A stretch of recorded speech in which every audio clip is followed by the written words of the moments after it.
Mengawali berita pertama, pemirsa, Badan Pangan Nasional mengajak seluruh pemerintah daerah untuk meningkatkan produksi pangan dan stop pemborosan pangan.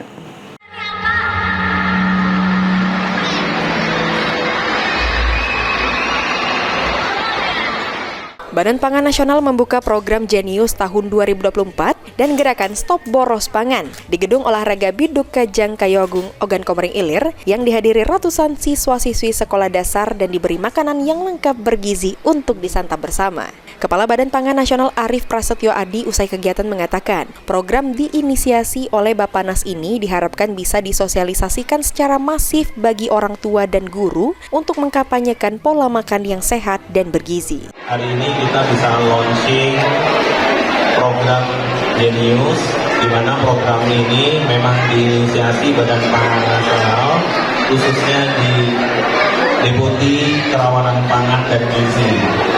Sehingga pada hari ini kita bisa menyampaikan dan tentunya akan disampaikan secara masif oleh seluruh pihak, termasuk nanti orang tua, murid, guru, mengenai bagaimana pola makan sehat.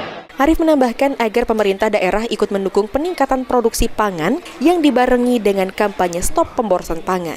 Sementara itu, PJ Bupati Ogan Komering Ilir mengatakan bahwa gerakan Jenius ini akan memberikan edukasi dan memastikan gizi yang tepat untuk mewujudkan generasi emas 2045. Novan Wijaya, PAL TV.